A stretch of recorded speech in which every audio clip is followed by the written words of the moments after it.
큰 소리로 할렐루야! 오늘부터 몇 주간에 걸쳐서 사사기를 공부하게 됩니다. 사사기를 자세히 하다 보면 너무 많이 걸리기 때문에 한 5, 6주 정도에 걸쳐서 사사기를 공부하게 됩니다. 이 사사기는 가나안 정복의 지도자였던 여호수아가 죽은 후부터 이스라엘의 초대왕 사울왕이 세워지기까지 약 340년 동안의 이스라엘 역사 한 토막이 사사기입니다. 그래서 사사기 1장 1절을 보면 여호수아가 죽은 후에 라는 문구로 이제 책이 시작됩니다. 여러분, 이스라엘은 여호수아의 지휘 아래서 가나안 땅의 대부분의 땅들을 정복했고 각 지파별로 땅들 지역 분배를 다 마쳤습니다. 하지만 산간 지역을 비롯한 각 그 깊은 지역은 여전히 정복해야 부분이 남아있기 때문에 그때부터는 이제 각 지파별로 알아서 산간 지역을 정리해라, 이렇게 책임을 각 지파에게 맡기고 여호수아가 죽게 된 겁니다. 자, 이제 거기부터 사사기가 시작되는데 이제 1장 1절을 보십시오. 사사기가 시작됩니다. 여호수아가 죽은 후에 이스라엘 자손이 여호와께 여쭈어 이르되 우리 가운데 누가 먼저 올라가서 가나안 족속과 싸우리까? 라고 물었습니다. 그때 2절에서 하나님이 말씀하십니다. 유다가 올라갈지니라. 보라, 내가 이 땅을 그의 손에 넘겨 주었노라. 라고 말씀하십니다. 하나님께서는 유다 지파로부터 정복전쟁에 먼저 출정해라, 이렇게 명령하십니다. 3절 이하를 보시게 되면 하나님의 명령을 받은 유다 지파는 그의 형제 시므온 지파에게 이렇게 말합니다. 우리와 함께 올라가서 이 가나안 족속을 멸하자, 싸우자. 그리하면 너희 지파의 땅을 정복할 때 우리가 도와주마. 그렇게 해서 이 유다 지파와 시므온 지파가 함께 가나안 족속을 치러 올라갑니다. 그들은 하나님의 도움으로 가나안 족속과 브리스 족속을 물리칩니다. 그리고 도망가는 아도니 베색을 추격해서 생포합니다. 그리고 그의 엄지손가락과 엄지발가락을 자릅니다. 아도니 베색이라고 하는 말은 베색이라고 하는 지역의 아도니, 즉 왕이라는 말이에요. 그러니까 베색을 다스리는 왕, 이 뜻이 아도니 베색, 이런 뜻입니다.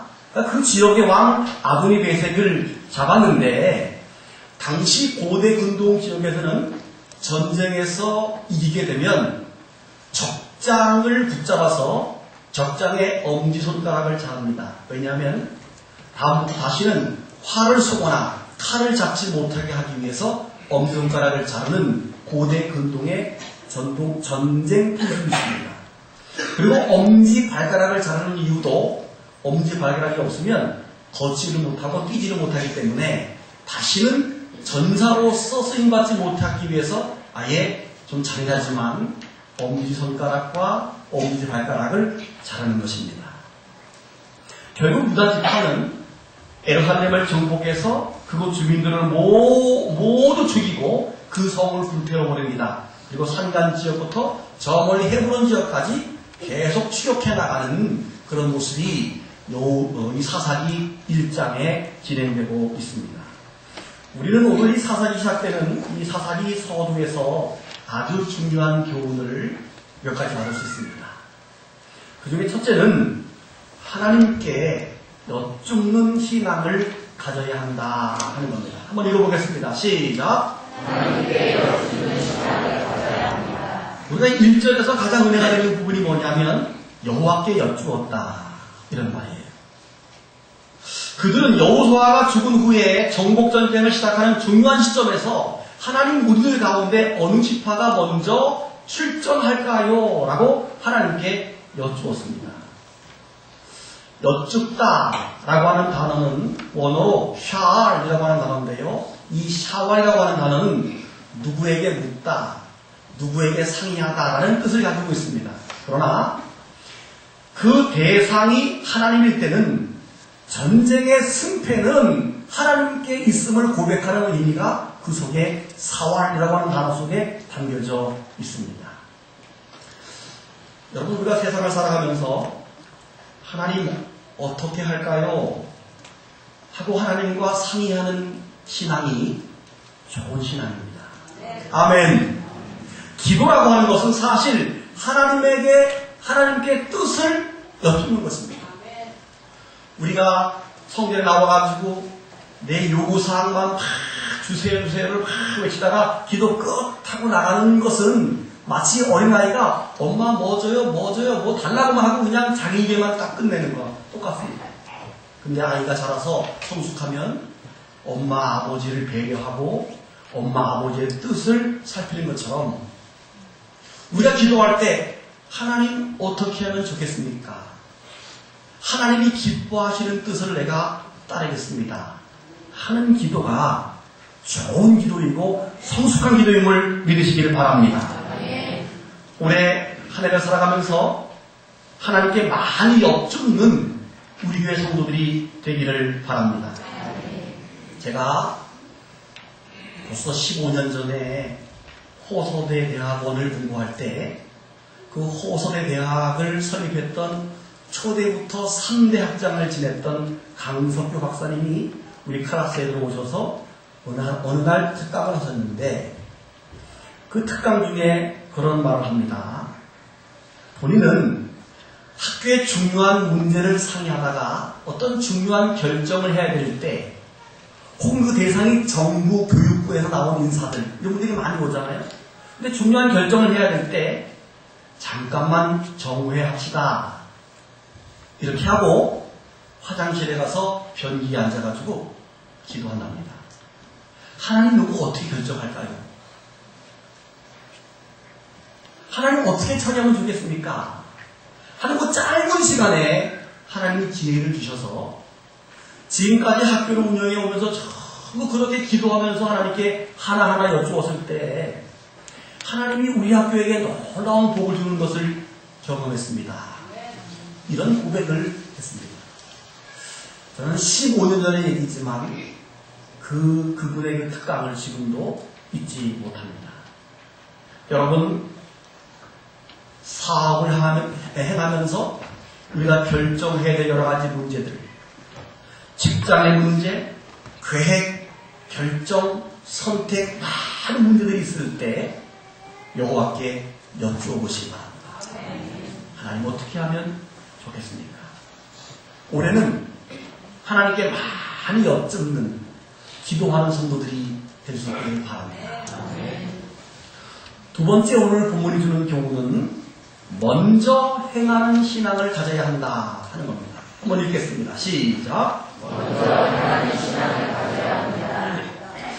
이스라엘 백성들이 어느 지파가 먼저 출정해야 될지를 하나님께 물었을 때 하나님은 유다 지파를 지목합니다.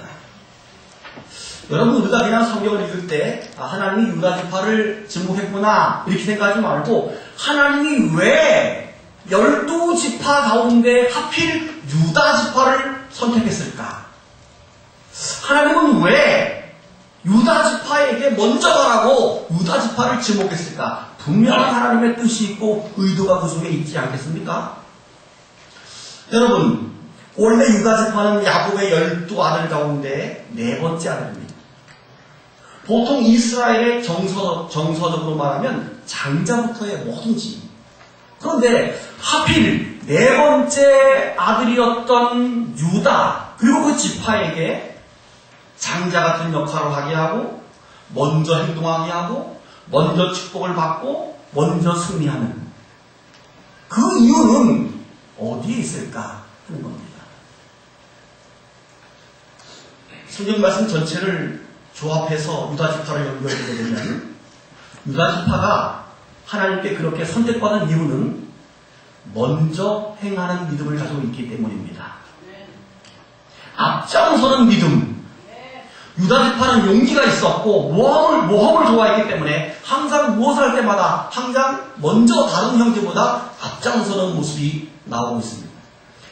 예를 들면 창세기 37장에서 야곱의 아들 유다가 어떻게 말하는가 하면 그 형제들이 요셉을 구덩이에 집어 던지지 않습니까?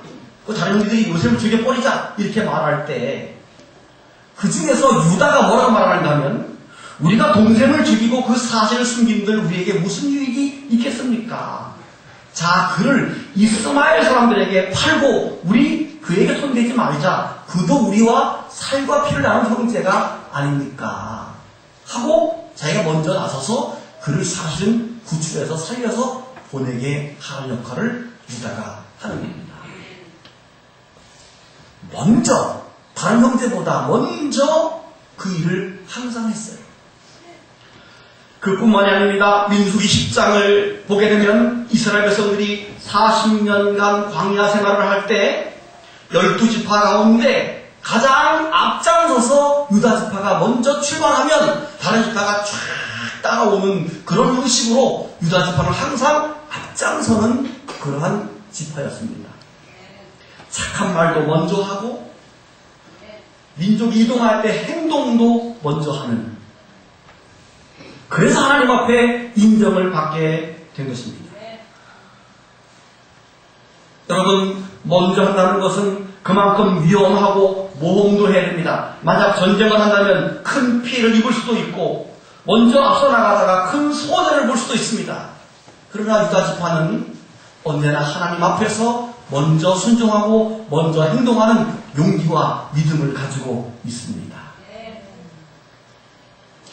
나는 어떤 사람일까 한번 생각해보세요. 가장 좋은 예가 있습니다. 지금은 그렇지 않지만 예전에는 대부분 예방주사를 어디서 맞았죠? 학교에서 맞아요. 그러면 간호사 선생님들이 와가지고 반에 교실에 들어와서 쭉 나오는 다음에 여기다 그냥 톡톡톡 그냥 총으로 쏘거나 불주사라고 하는 거 이렇게 놔요. 우리 반에 딱 의료팀이 왔을 때 제일 먼저 나가는 사람, 그 사람은 유다 같은 사람이에요. 근데 막 나중에 맞으려고 막 그런 사람은 유다 같은 지파 아는 사람이에요. 저는 좀 일찍 나가는 편이었어요. 그냥 나가서 막 이러면 애들이 다 무서워해요. 내가 이제 웃으면 애들이 안 아픈 줄 알아. 여러분이 먼저 나가는 스타일이면 유다 같은 사람이고 뒤로 빼는 사람 같으면 그렇지 않은 사람이에요. 그 믿음으로 유다 지파는 먼저 앞장서서 올라가서 먼저 그 땅을 점령하라고 하나님께서 그런 지시를 내린 것입니다. 그래서 유다 지파는 다른 지파보다 4가지 축복을 받게 되었는데 그 중에 첫 번째 축복이 뭐냐면 유다 지파 중에서 많은 지도자와 왕들이 나오는 지도자, 리더의 축복을 받게 됩니다. 다윗 왕도 유다 지파요, 솔로몬 왕도 유다 지파요, 남유다의 많은 왕들이 대부분 유다 지파에서 나오는 축복을 받게 된 것입니다. 할렐루야. 두 번째 그 유다 지파가 받은 축복이 무엇인가 하면 자손들의 수가 많이 번창하는 복을 받습니다. 이스라엘 백성들이 광야에서 행군할 때 인구수 조사를 하게 되면 항상 유다 지파가 12지파 가운데 인원이 가장 많습니다.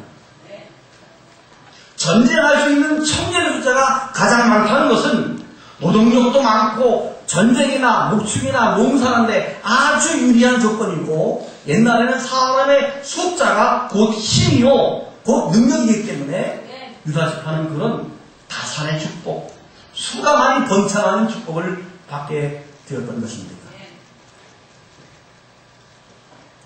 유다 지파가 세 번째 받은 복이 뭐냐면 가장 넓은 땅을 차지했습니다.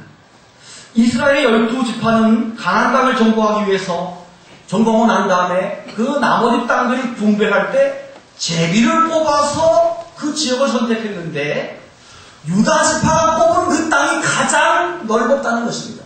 제비를 뽑아도 가장 넓은 땅을 하나님이 그에게 주셔서 블레셋 땅과 요단강 서편 가나안 지역의 절반을 차지하는 그런 축복을 받게 됩니다. 땅이 많다는 것은 예나 지금이나 재물의 축복을 의미하는 것입니다. 네 번째는 가장 큰 축복인데요. 신앙의 축복, 영적인 축복을 그 지파가 받았습니다. 유다 족속의 혈통을 통해서 예수 그리스도가 탄생을 했습니다. 아브라함이 이삭을 낳고 이삭은 야곱을 낳고 야곱은 유다를 낳고 유다 자손에서 다윗이 나왔고 그 다윗의 자손에서 신약의 요셉이 나왔고 요셉의 아내가 마리아인 것입니다. 그 유다 지파에서 예수님이 메시아가 탄생되는 최고의 축복을 받은 지파가 바로 유다 지파입니다. 사랑하는 성도 여러분, 우리 모두가 유다 지파처럼 먼저 행하는 그런 믿음을 가지셔서 유다 지파가 받았던 4가지 축복을 다 소유할 수 있기를 주님의 이름으로 축복합니다. 미국의 서기왕 록펠러, 아마 당대에서 가장 큰 축복을 받은 사람이, 성공한 사람이 록펠러라고 해도 과언이 아닙니다. 이 록펠러는 항상 40분 일찍 교회 갔다고 해요. 우리 교회는 30분인데 그 사람은 40분. 그래서 기자가 물었습니다. 당신은 왜 항상 일찍 교회를 갑니까? 그랬더니 그 록펠러가 하는 말이 앞자리를 놓칠까봐 그렇습니다. 이렇게 말했어요. 그는 98세를 사는 동안에 한 번도 맨 앞자리를 놓치지 않았다 하는 말이 있습니다. 여러분, 예배도 내가 먼저, 아멘. 봉사도 내가 먼저, 순종도 내가 먼저, 용서도 사랑도 다 내가 먼저 하시길 바랍니다. 죄 짓는 것 빼고는 하나님이 기뻐하는 것이라면 다 항상 내가 먼저 하는 신앙을 가질 때 유다 지파의 축복을 받을 수 있습니다. 세 번째로 본문이 우리에게 주는 교훈은 서로 돕는 신앙을 가르치고 있습니다. 한번 읽겠습니다. 시작. 하나님이 유다 지파에게 제일 먼저 가라고 지목했을 때 유다 지파는 시몬 지파에게 도움을 청합니다. 우리가 분배받은 땅으로 가서 가나안 족속과 싸울 때 너희도 함께 가자. 너희 지파가 싸울 때 우리가 가주마. 라고 해서 괜히 한 마음이 되어서 유다 지파와 시몬 지파가 함께 전쟁에 나가게 됩니다. 여러분, 유다 지파가 전쟁에서 이긴 분명한 이유는 하나님이 도우셨기 때문입니다. 4절에 분명히 말하고 있죠. 4절을 보세요. 유다가 올라가며 여호와께서 가나안 족속과 브리스 족속을 그 손에 넘겨 주었다. 이 말은 번역하면 하나님이 도와주셨다 이 말입니다. 하나님이 도와주셔서 유다 지파가 이겼지만 그러나 시몬 지파가 함께 했기 때문에 용기 있게 나갈 수 있었던 것입니다. 여러분, 함께 한다는 것 그리고 도와준다는 것은 대단히 중요합니다. 십시일반. 백지장도 맞들면 낫다. 백지장 얼마나 가볍습니까? 혼자 든 것보다 그것도 같이 들면 낫다는 겁니다. 여러분, 우리 교회도 마찬가지입니다. 우리 교회가 부흥하려면 서로 돕는 신앙이 필요합니다. 어떤 일을 할 때 합시다 그러면 우르르 하고 와 하고 몰려드는 교회가 되어야 됩니다. 지난달 1월 25일 날 행사 명칭 온교우 산상기도회 1년에 한 번 대청산 기도원을 가자.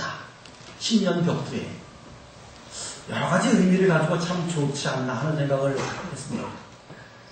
그래서 제가 기획하고 기도할 때는 한 50명쯤은 가리라 생각했어요.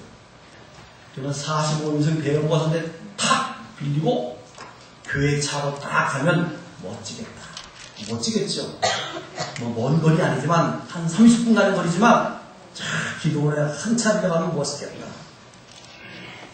그런데 25명이 도착했어요. 그래서 그냥 교회 차랑 승용차 몇 대 나누어서 갔다 왔는데 결론은 참 은혜스러워서 참석했던 사람들이 다 끝나고 나올 때 아주 은혜가 풍족한 목사님 자주 왔으면 좋겠어요 라고 말했거든요. 근데 아쉬운 게 뭐냐 하면 합시다 할 때 합시다 하고 확 달려붙어줘야 되는데 왜 그렇게 냉담한지, 돕고 협력하는데 이렇게 약한지, 그게 너무 아쉬운 겁니다. 여러분, 우리가 아무리 개인적으로 똑똑해도 우리 교회 전체가 합시다 했을 때 와 달려드는 그런 어떤 그 마음들이 되지 않을 때 절대 교회는 부흥하지 않습니다. 담임 목사가 아무리 똑똑해도 부흥하지 않습니다. 당회원이 아무리 똑똑해도 협력과 합력해서 어떤 일을 할 때 우르르 몰려드는 그런 어떤 마음같이 되지 않을 때 그 교회는 절대 부흥하지 않습니다. 부흥하는 교회의 특징은 뭐냐 하면 어떤 일을 할 때 확 달려드는 그런 교회가 부흥하는 교회입니다. 요즘 교회 청소를 기간별로 하고 있는데요. 어떤 기간이 할 때는 막 숫자가 많아서 막 교회가 막 왔다 갔다 막 하고 그러면 참 보기 좋아요. 제가 목회에서 이렇게 뭐 책을 보거나 뭐 타이핑하다가 이렇게 내 방에 있는 스크린을 보게 되면 거기 다 나오거든요. 누가 왔는지. 걸려들고 왔다 갔다 하면 그렇게 마음이 좋을 수가 없어요. 근데 어느 기간이 조금밖에 안 나오면 되게 힘들겠다 그 사람들. 그래서 마음이 불편해요. 여러분, 오늘 저녁에도 윷놀이 하는데 와 달려붙는 그런 마음으로 기간들이 않으니까 달려붙는 마음으로 윷놀이를 참석하시기 바랍니다. 큰 소리로 아멘! 아멘. 우리가 윷놀이를 잘해가지고 전국대에 나가자는 날입니다. 윷놀이 왜 합니까? 하나되는 마음과 협동하는 마음으로 우리가 마음이 하나 되어서 설교와 전도와 이 교회 성장에 한 마음 되기 위해서 우리는 윷놀이를 하는 겁니다. 윷으로 못 잡아가지고 뭐 좋겠다고 뭐 그게 아니거든요. 목적이 한 마음 되는 훈련을 하는 겁니다. 오늘 밤에도 와 하는 마음으로 모여들어서 즐겁게 한 마음, 협동하는 마음을 가질 수 있기를 바랍니다. 큰 소리로 아멘 하시기 바랍니다. 그럴 때 여러분의 개인의 신앙도 성장하게 되고 교회도 부흥하게 되는 것입니다. 교회가 부흥할 때 여러분의 가정도 부흥하고 여러분의 개인 성장이 부흥하게 될 때 교회도 부흥하는 것입니다. 공동 운명체이기 때문에 그렇습니다. 협동하는 마음과 믿음으로 유다 지파 같은 시므온 지파 같은 그런 축복이 우리 교회에 함께할 수 있기를 바랍니다. 네 번째로 오늘 본문이 주는 교훈 중에 하나는 좋은 것을 심어야 한다 하는 겁니다. 한번 읽겠습니다. 시작. 좋은 것을 심어야 한다. 7절에 보면 엄지손가락과 엄지발가락이 잘린 아도니 벳색이 스스로 이렇게 독백합니다. 내가 전에 70명의 왕을 잡아서 엄지손가락과 발가락을 자르고 내 식탁 안에서 찌꺼기를 주워 먹게 했는데 이제 하나님이 내가 한 그대로 갚으시는구나. 이런 말을 합니다. 아도니 벳색이 죽인 70명의 왕이 누구인지 성경이나 문헌에는 나오지 않지만 아도니 벳색에게 손가락이 잘린 성주나 부족장이 70명이나 되었는데 그가 스스로 그런 말을 한 것을 보게 되면 사람은 심은 대로 거둔다 하는 것을 스스로 인정하고 있는 것입니다. 한번 따라합시다. 좋은 것을 심자. 좋은 것을 심자. 사도 바울은 갈라디아서에서 말합니다. 갈라디아 교인들에게 스스로 속이지 말라. 하나님은 업신여김을 받지 아니하시나니 사람이 무엇으로 심든지 그대로 거두리라. 자기의 육체를 위해서 심는 자는 육체로부터 썩어질 것을 거두고 성령을 위해서 심는 자는 성령으로부터 영생을 거두리라. 우리가 선을 행하되 낙심하지 말지니 포기하지 아니하면 때가 이름에 거두리라. 그러므로 우리는 기회 있는 대로 모든 이에게 착한 일을 하되 더욱 믿음의 가정들에게 할지니라. 아멘. 여러분, 여러분은 무엇을 심고 있습니까? 내가 심고 있는 것이 육체를 위해 썩어질 것을 지금 열심히 심고 있지는 않습니까? 누가복음에 나오는 부자와 거짓 나사로의 비유에서 그 부자가 바로 그런 사람입니다. 이 땅에서는 부자처럼 보이지만 하나님 나라에 가서는 물 한 방울도 얻어먹지 못하는 진짜 거지가 바로 그 사람입니다. 그 부자는 모든 것을 땅에 심었기 때문입니다. 여러분, 하나님이 기뻐하는 것을 심으시기 바랍니다. 좋은 것을 많이 심으시기 바랍니다. 아도니 레셀처럼 악한 것을 심어서 악한 것을 도로 당하는 그런 어리석은 자가 아니라 좋은 일들을 많이 심어서 많은 열매를 거둘 수 있는 여러분들이 될 수 있기를 바랍니다.